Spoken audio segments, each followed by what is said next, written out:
Happy Sunday, everybody. Welcome in to the playoff betting show powered by FTN. It's championship week, and we're just a couple hours away from it all happening. Chris Meaney, Matthew Freedman, and Eliot Crist here with you for the next 30 minutes or so, breaking down our favorite spreads, totals, and props. We're going to have some fun here on this show. If you guys are hanging out with us live, we appreciate you.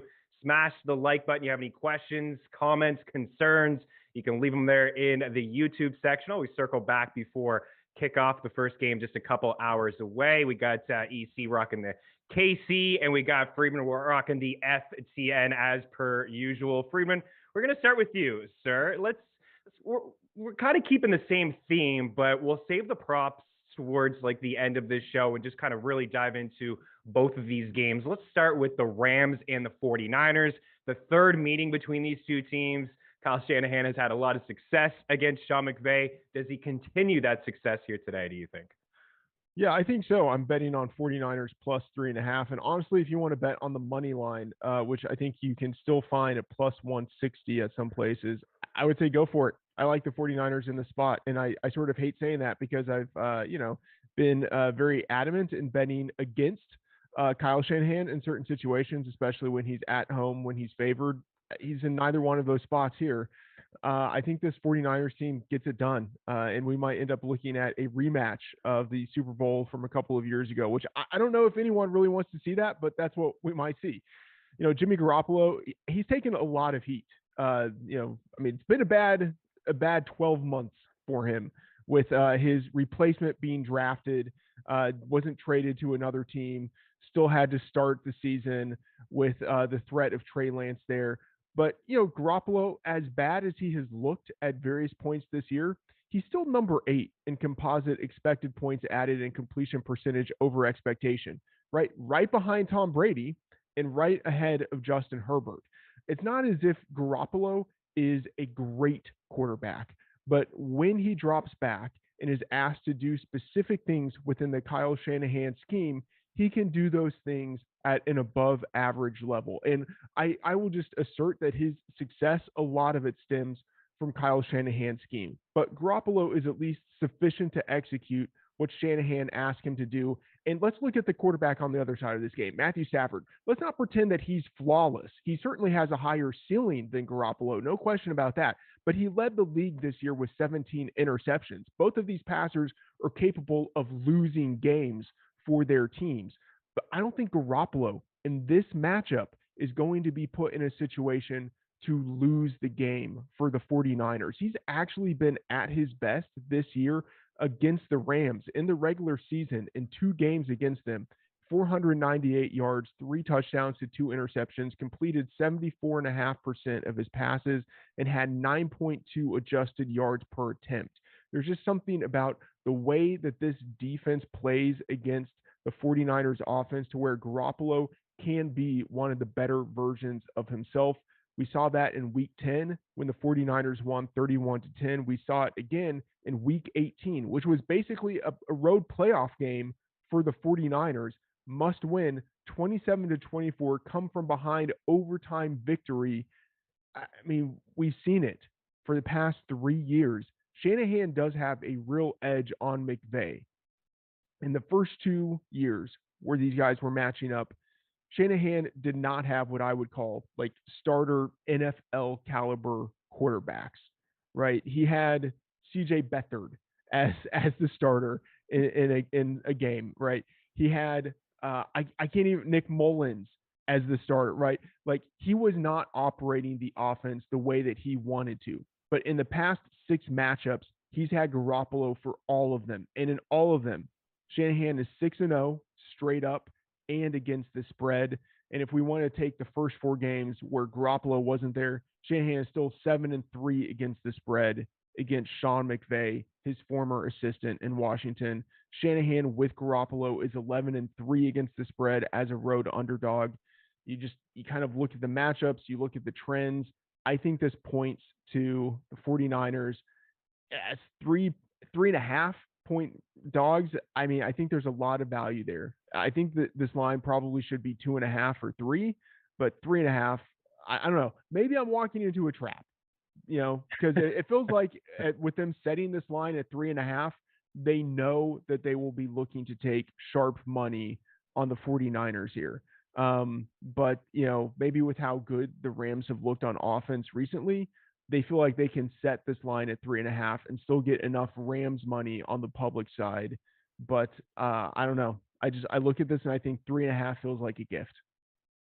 Yeah, I mean, you bring up a lot of good points to get Eliot's thoughts in a few seconds here, but this is one that I bet right away as well. I mean, it's right there in front of us. I mean, you don't have to be a trend person or not. You said it. We have all the history of two division rivals here, past 6 meetings, games being tight. And what I liked what you said is you have them blowing them out. And then the last time they played them, they fell behind at half, right? They were shut out. It looked like the game was absolutely over, and they were able to come back in that game. So if they start off a little bit better, that's beneficial to them. If they don't start off great, they already have it in the back of their mind that they've been able to come back against this team, and they know what to do to come back against this squad. So I'm right there with you, man. There's a trend here, and I know a lot of people, Eliot, talk about it's so tough to beat a team 3 times in a row, but the numbers say it's actually not that tough. The team has swept more times than they've lost that 3rd meeting. So I am with you with 3.5. I do think the Rams win this game, but it's so hard not to take that hook. I definitely like San Fran plus 3.5. Eliot, what do you think of this game? And walk us into the other one as well, Chiefs and Bengals. Yeah, I mean, you guys set me up perfectly for the teaser I really like in this one. It's minus 120 on DraftKings Sportsbook. Really important to shop around when you look at teasers because I know some books put them as high as minus 140, and that takes some of the edge away from me. But I love the Chiefs -1 and the 49ers plus 9.5. And I just want to echo on a couple points that Freedman and you made. And like you said, like there's the narrative of it's hard to beat a team 3 times. Like this is something that people say, but it's not backed up by data. When the team playing that won both the first 2 games, the 3rd game they're covering at 64% clip. So it's not necessarily true. To Freeman's point, Kyle Shanahan crushes as a road dog. I want to give a shout out to Benjamin Solak of The Ringer, who wrote an amazing piece about the Shanahan versus McVay battle, and really pointed out how Robert Woods is a piece that we're not talking about, where what the 49ers do is they run more 12 personnel than anybody else. They can really run that wide zone on anybody at any point in time. And that the Rams haven't had as much success with that, especially without Robert Woods, who's the best blocking receiver in football, and they've kind of used him as a pseudo tight end in the run game, which takes some of that away. And I understand that, running games don't typically win games the way passing games do, but the 49ers are a different beast. They didn't get to use George Kittle much in that matchup where they played to get in the playoffs because Trent Williams was out, and they actually kept him to block on Von Miller a lot, which is absurd when you think about the fact that they were comfortable having a tight end block Von Miller. But George Kittle is absurd. That's kind of what he is. Trent Williams is expected to play this week. Kittle has a long history of dominating the Rams as well. I mentioned he did in that game. He had 50-plus yards in the first half before the 49ers just, put their foot on the throats of the Rams. The 49ers are a really tough team to play comeback against as well. I just think that this 49ers team is loaded, and we're getting a discount because everyone thinks Jimmy Garoppolo stinks. And to Freeman's point, he's fine. That's kind of what he is, right? Like, yeah. He's an above-average quarterback. Last week against the Packers, the 49ers dropped a ton of passes early. Kittle dropped one that could have been a touchdown. Ayuk dropped one that was originally ruled a fumble. Debo dropped a few as well. And then in the second half, Aaron Rodgers couldn't throw either. So I think we're a little hard on Jimmy G. I'm certainly not on Team Jeff Garcia here. I don't want that to come across. But I think we are a little hard on him. I don't think QB wins are a stat. But I think that these two teams are incredibly even. And also, one last point is that if you look at the history of the last 6 years, 49ers have done a really good job of handling Aaron Donald and making sure that he doesn't ruin games. He has 1 sack in his last 5 games against the 49ers. So the second one is the Chiefs -1. And I know that, Meaney, you're going to talk about the Bengals, but can we hit the chill button on people trying to say that Joe Burrow is better than Patrick Mahomes and like he's got the advantage in this matchup? Where is this coming from? Mahomes and the Chiefs, we talked about it last week, right? The Bills had a lot of the advantages on paper, and the question was, can the Chiefs hit the switch and their offense just take off? And the answer was yes. Now, the Bengals can't cover tight ends to save their life. I think the Chiefs are going to really rely on that.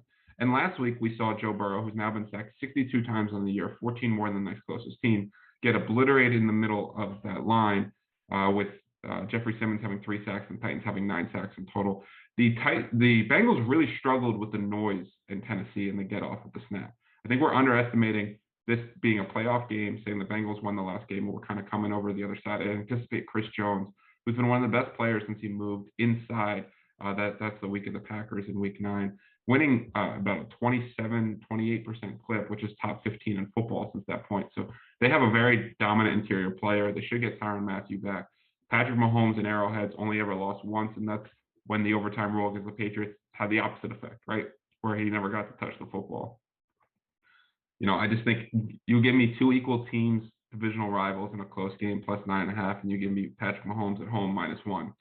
I'm taking that all day long as a combination.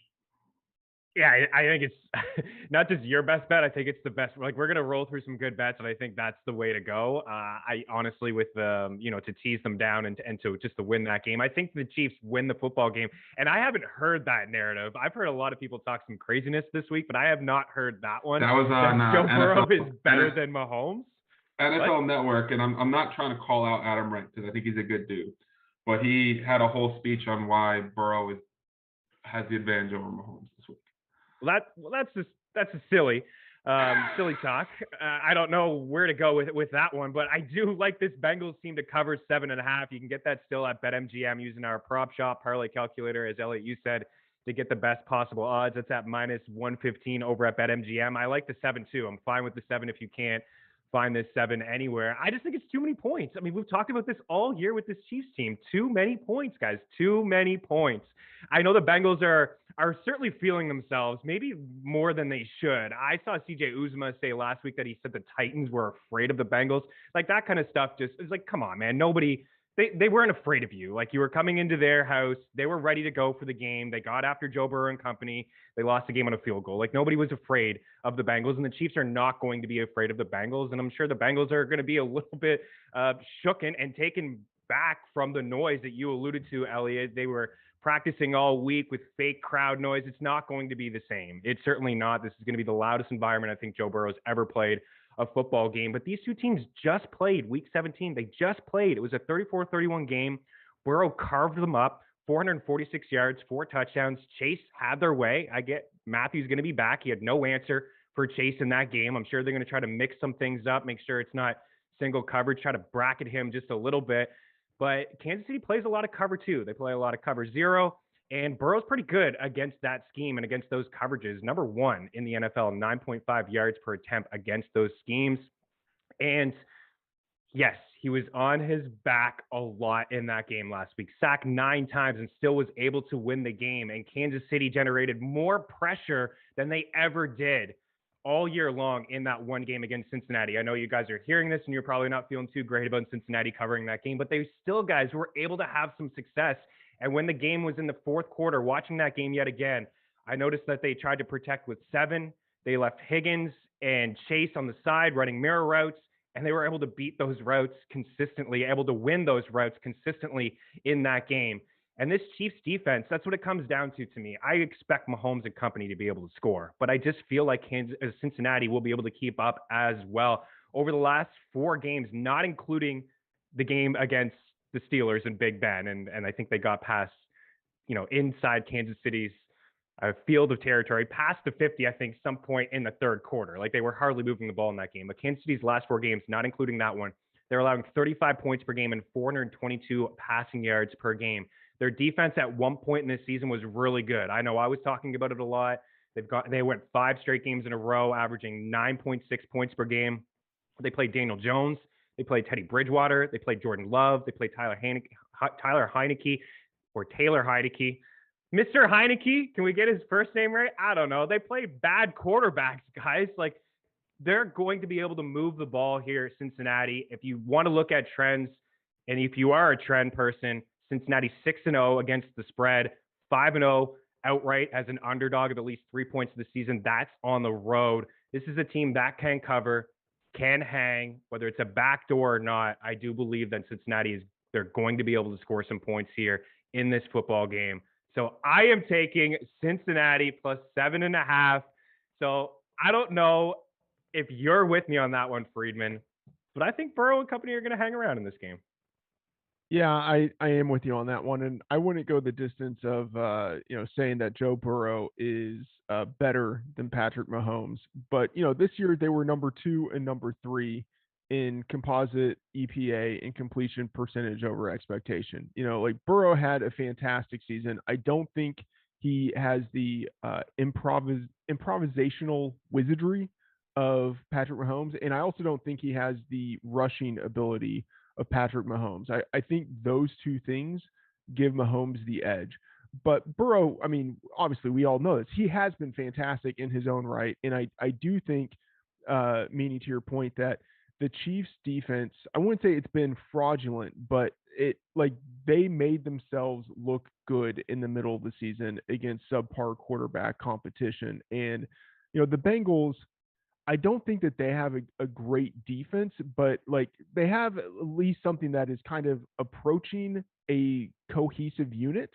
And they were, if you just look at, the advanced analytics, EPA success rate, whether it's overall drop pack against the run, whatever, like the Bengals defense has performed better or at least more consistently than the Chiefs defense this year. I don't know if that's going to matter during the playoffs, but I mean, I think if you have to say which of these defenses is better, the Bengals defense is probably better. And so I do think if you put all of that together, and one more factor in this, I think it's not just that Joe Burrow has been good this year. I think it's also that during the postseason, we have seen the Bengals be more aggressive in the passing game.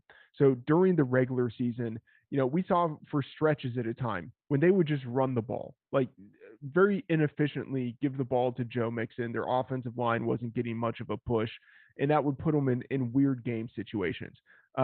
So during the regular season, their pass rate was 59.1%. Now, granted, it's a small sample, but in their 2 postseason games, they've had a pass rate of 65.6%. If they continue to push more in the passing game, then I think the distance between Mahomes and Burrow, I think it shrinks, or like the significance of the distance between those two guys, the impact of the distance is minimized.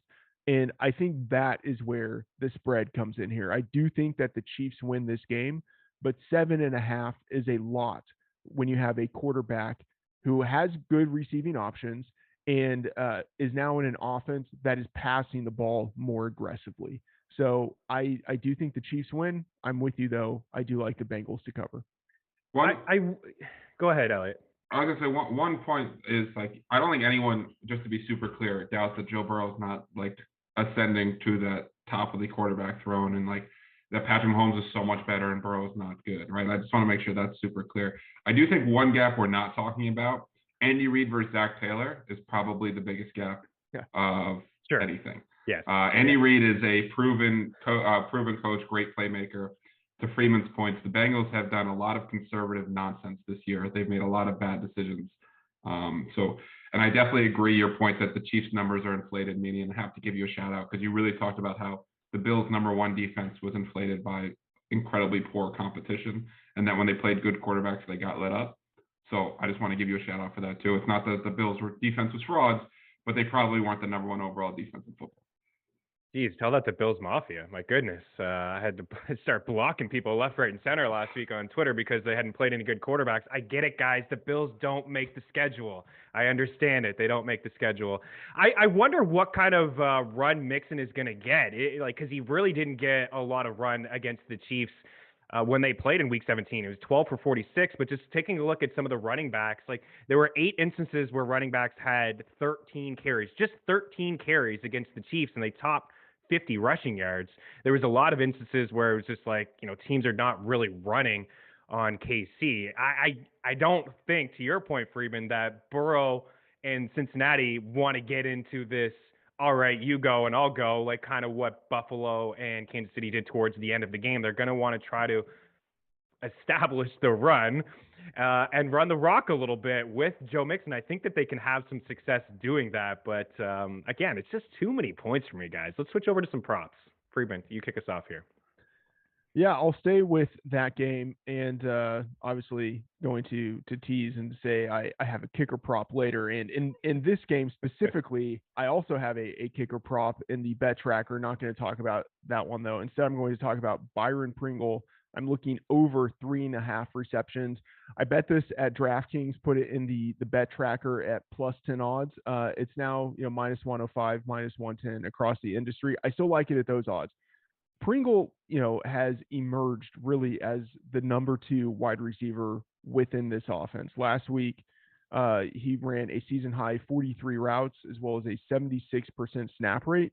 Compare that to 46 routes and 83% snaps for Tyreek Hill. I mean, he was right there with Hill and KELCE in terms of guys on the field and running routes. And I expect similar usage for Pringle this week.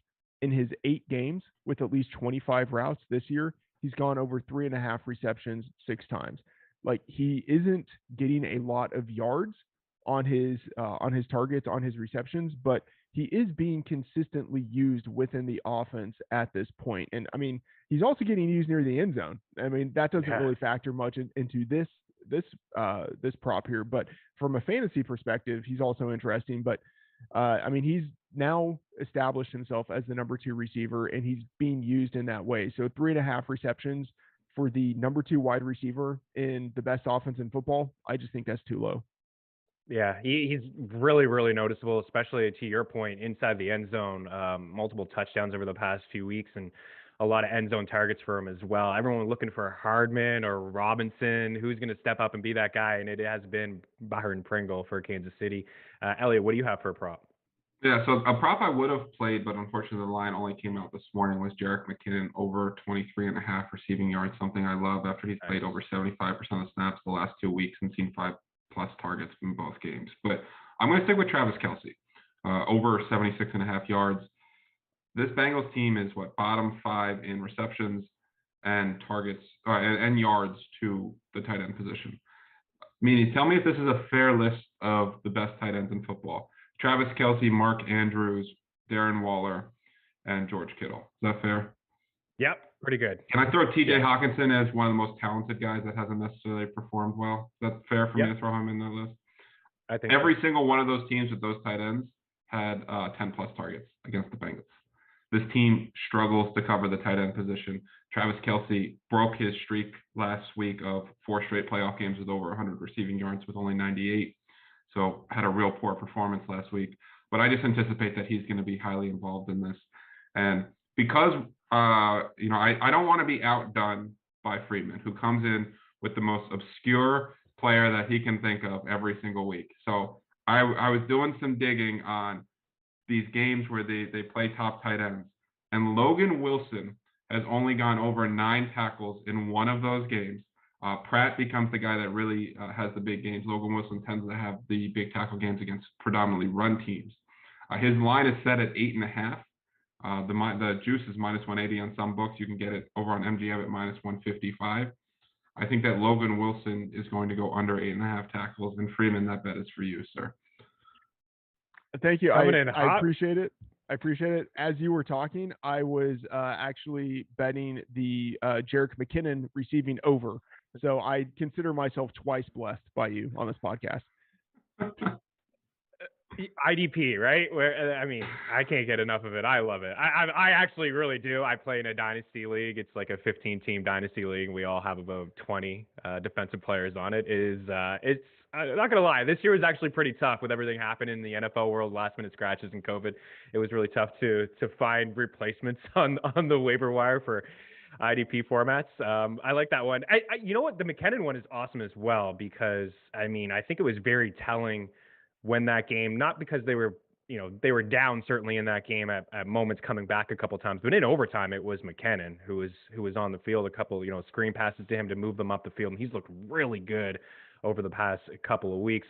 For me, it's Elijah Mitchell. It's hard to trust, some other backs. I like McKinnon, but, CEH could be sprinkled in there. I do believe, we'll get to AKERS in a little bit. I do believe it's going to be his backfield despite a couple fumbles last week. But we know that it's Elijah Mitchell's backfield in San Fran. I like the over 17.5 rushing attempts. You can get at FanDuel at minus 114. I see DraftKings has it at minus 120. So FanDuel, the best possible spot, but it's 17.5 on both books. He's averaging 23 carries and 92 rushing yards per game over his last 7 starts, 21 plus carries in 6 of those 7 games. And we already have a sample size, 2 games against the Rams and just a couple weeks ago against this Rams game or team as well, rather.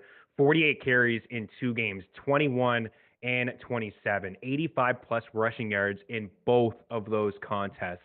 So we talked about Jimmy maybe not being that bad, but honestly, the game plan is not going to be for him to drop back and chuck the ball 30 plus times. If they get into that kind of game, I think it's bad news. Nothing's going to change here from Kyle Shanahan and his offense. I think they're going to continue to run the rock and run it with Elijah Mitchell and, of course, a little Debo in there as well. So I'm taking the over 17.5. And our guy Jeff Ratcliffe has him over that as well. And we do like Jeff's projections. Elliot, what do you have?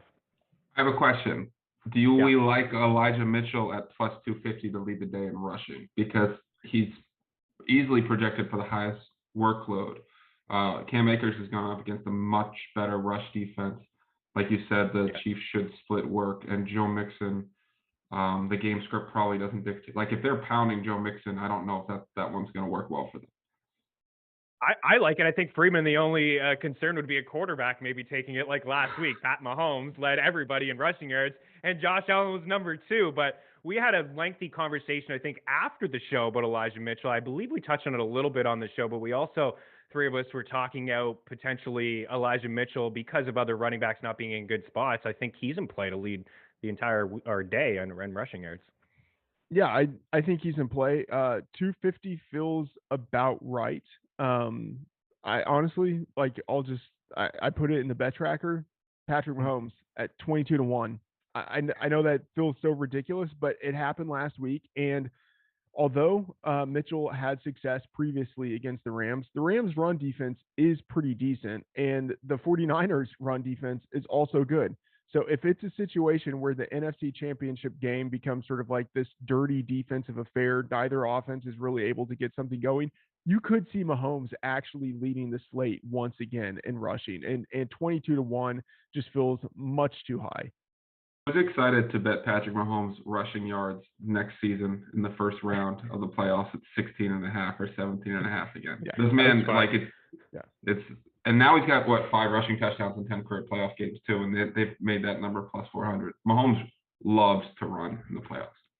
Yeah. Man, he was fantastic last week, and obviously Josh Allen was as well, but he really was. What's his rushing yard prop? It's a little high this week, but I still think it's 20. Well, I thought it was 28.5. It's 28.5. I still think he probably gets there. Just with his what he could do. We saw him get that and more on the one run last week. Play the game. Yeah, man, it was phenomenal. All right, kicker props. Let's go. Actually, are we on you, Freedman? Yeah, I think we are. Like, you're up. Yeah. So I talked about it last week. I'm going back to it again this week. Matt Gay over 1.5 field goals in this game. I bet this at minus 105 odds. I think it's moved up a little bit, but I think this is a smash. Basically the same analysis as I had last week because nothing's really changed. Rams head coach Sean McVay is extremely conservative in situational play calling. He's, throughout his career as a head coach, been very fine with settling for field goals. So instead of being aggressive when they could go for it on 4th and 1, close to the end zone, just settling for a field goal. Pro Bowl kicker Matt Gay has gone over 1.5 field goals in 14 of 19 games this year. Had 3 field goals last week. Divisional game, tight matchup against the 49ers. I think this is something of a field goal kicking contest instead of a touchdown throwing contest with 2 quarterbacks airing it out. I like McPherson too. What do you think about him? You can get him over 1.5 at plus money. I know since he probably doesn't want to settle for too many field goals, but I feel like Taylor is the type of coach who may just be like, you know what? I'm going to take the points here. I will say that teams this year have actually been more aggressive in not settling for field goals against the Chiefs. And I think that's sort of like a mindset of teams knowing, like, we're going against the best offense in the league. We're going to have to score points. But I think there might be some value on McPherson. And if you want to read more about that, you can get it in the bet tracker with the FTN Bets subscription. Yes. Use promo code FTN or TV wins or Eliot. We all got promo codes, guys. We got a lot of bets in the bet tracker, and I'm seeing people. Freedman, you've been crushing NBA. Ratcliffe went 9-0 the other day in a one game. What? I've never even heard of that in a basketball game, going 9-0. So when you do have the FTN betting package, you get everybody's picks: college sports, esports, NASCAR's around the corner, PGA, NHL, of course. All right, Eliot, what do you got? Mr. Chase. Some love for Mr. Chase here today. I do have some love for Mr. Chase. I also want to give some love to Mr. Meaney, who talks about, I haven't seen someone go 9-0, but meanwhile probably goes like 18-2 on shot props every other day, up to nearly 100 units. So don't be so humble, my friend. If you're not going to beat your chest, I'll do it for you, because that man is the best NHL bettor probably on planet Earth. And if there are other planets that bet, I'm still going to take you. You would be the Earth's representative of NHL betting. In whatever Avenger level thing I'm now talking about. But let's go back to Ja'Marr Chase, speaking of aliens. 4 of his last 5 games, he's gone over 100 yards. The one game he didn't was he played the first drive where they just made sure he got the rookie record. He dominated the Chiefs last game with, 266 yards. I'm going to take the under on 266, but I will take the over on 85.5. It's 83.5 some places now as well, so it has moved against me. But this is Burrow's guy. You mentioned the cover 0, the cover 2. He's going to look anytime that they single up Chase. He will look that direction. It'll be his first read. Chase has been about the first read about 34% of plays this year. So he's got that big playability too. Like last week, he only saw 6 targets, but he got that screen for 55 yards. I just think that you're going to see Burrow rely on Chase. And frankly, if Chase doesn't hit this, I feel really good about my Chiefs teaser bets and everything as well, because I'm not sure that Chase is having a quiet game and the Bengals are going into Arrowhead and winning the game. I think he's going to be the guy that needs to pop off. Obviously, Higgins has a ton of ability too, but I'm going to count on Joe Burrow continuing to rely on his superstar receiver, who he's got amazing chemistry with, who he feeds the ball in big games. Yeah, I mean, obviously, I don't know if you guys saw the picture. I think Jay Morrison of The Athletic tweeted it out. It was just the final play where, I think it was Tannehill had the pick, and then they had the ball and set up, the field goal, the game-winning field goal. And of course, it was Burrow to Chase with the game on the line. But all 3, Higgins and Boyd, along with Chase, I mean, they run their routes. I mean, he could have went anywhere he wanted to go with that football, but he clearly went to his old buddy Ja'Marr Chase, and they moved the ball into field goal range pretty easily. There was 2 running backs for me in this final prop that I really liked. I was back and forth between Joe Mixon and Cam Akers. I'm going to lean here with Cam Akers over 18.5 receiving yards. He played 81% of the snaps last week, 53% in the wild card round. He out-touched Michelle 27-3. He did have 2 fumbles, which is certainly concerning. I don't know if they let him run out the clock if they're up in this game, but to me, it was very telling that this is his backfield, even, not being all that efficient on the ground, guys. We just talked about Elijah Mitchell potentially leading the day in rushing yards. 2.5 yards per carry in the playoffs with 2 fumbles is not spectacular here. And San Fran is a really good run defense. They've only allowed 1 running back to run over 47 yards against them since week 10. So I think if you're looking for an under, which is not my style, I do believe his under rushing yards is probably in play. But for last week, playing 58 of the 72 snaps, he ran 26 routes. He had 3 targets, 3 grabs for 20 yards. He had 1 reception for 40 yards in the wild card round. He ran 2 wheel routes in that game. Stafford underthrew him in 1. I've seen some screens. Just get the ball to him, and he has looked pretty explosive, guys. Again, not running between the tackles too well, but for him to come back and to get 30 plus opportunities basically in a game after rupturing your Achilles 6 months before is pretty impressive. It's unheard of, really. But overall, in the 3 games, and it's basically been 2, he was very, very limited in the regular season contest. 8 targets, 7 grabs, and 70 yards in those 3 games. And I think we just kind of forget, maybe I'm not saying you guys, but I kind of forget that when he overtook the backfield last year, he was involved through the air as well. Against Seattle, 2 grabs, 45 yards, 4 catches, 52, 223, 122. So he's cleared 18.5 receiving yards in 6 of his past 9 games. And again, one of those games, he hardly touched the field, and it was his first time touching the field since rupturing his Achilles. So I'm taking the over 18.5, and just give some love to Mixon over 28.5 receiving yards as well. 18% target share here in the playoffs. If you feel like they're going to be coming from behind, I think that they will. I think we probably get a backdoor cover here with Burrow and company, but KC, fourth most receptions allowed to running backs and the third most receiving yards as well over the past couple games for Joe Mixon. 6 catches, 51, 4 for 28, 7 for 40, 6 for 70. He's been really involved through the air for Cincinnati over the past 5 or 6 games. I think that's it. I know Eliot probably has a little something that he wants to share. Yes, please. I have 2 things. Listen, we're not going up against another show right now. So I want to have a betting conversation with you guys, and I want to give you a same game parlay. So I know you guys aren't going to like the same game parlay since you both like the Bengals, but here goes anyway. I got Chiefs -7, over 54.5. Mahomes over 293. Mahomes over 29 rushing yards. KELCE over receiving yards. Chase over receiving yards, and KELCE touchdown. Basically, I'm saying I think Patrick Mahomes balls out. It's Travis KELCE. The run back is Jamar Chase. Going to be a lot of throwing in this game, a lot of points, and the Chiefs, win the game by 7 or more. That pays out at 40-1. So I don't hate those odds. I think that's how the Chiefs plan to attack. I think that's how the Bengals plan to attack, and hopefully I don't get backdoored. Meaning, if I do hit that, we can go ahead and I'll slip you some money for your Bengals bet. But something I was really looking into a lot this morning was, I mentioned that Burrow's been sacked 62 times, right?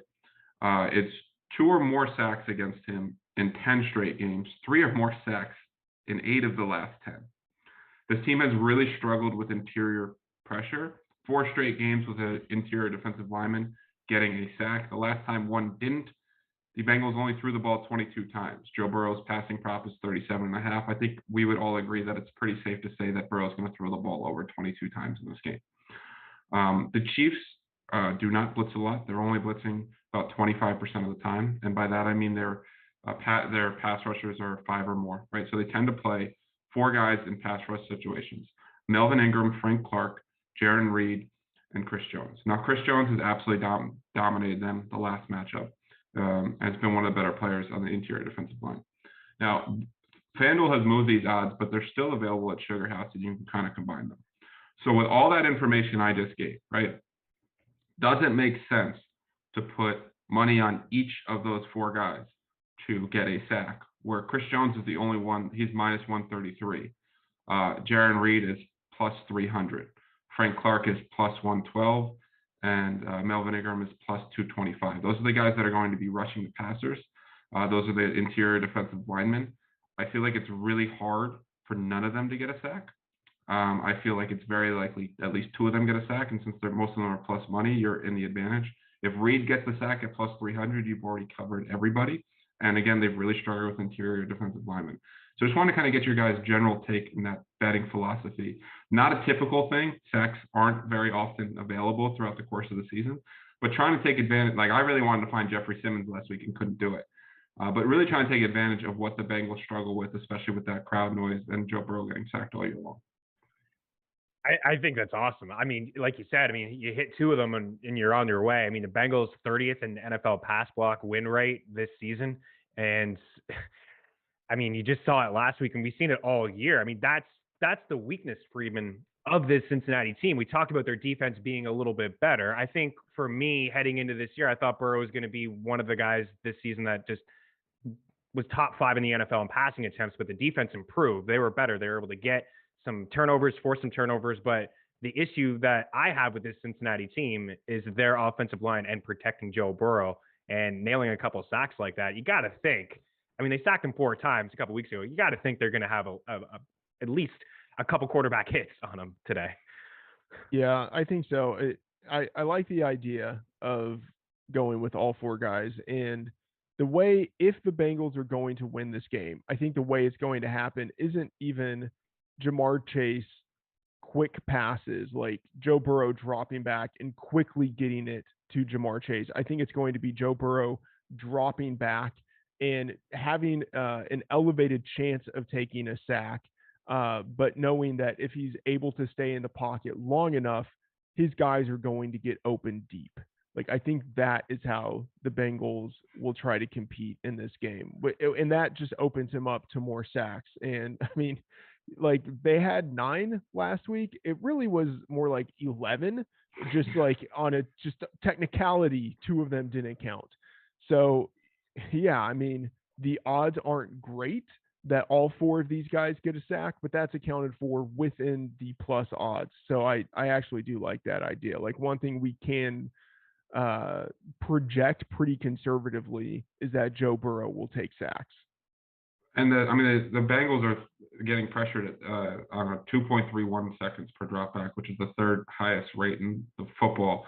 The right tackle Price is arguably the worst offensive lineman in football, and they have their guards can't block a soul. So I'm not expecting to hit all four, right? Like this, and obviously I would love first play of the game, Reed comes out, gets a sack, and you're like, all right, well, can't lose money now. That's amazing. But it's like one of those grind out profit strategies.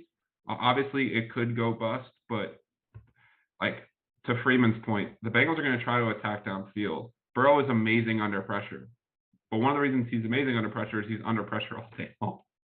He's used to it. Right. Yeah. I'll leave you guys with this. This is from Next Gen Stats. I kind of brushed on it when I was talking about the Bengals and the Chiefs game, but Kansas City's pass rush, their win rate, 45%, which is 7th best in the NFL.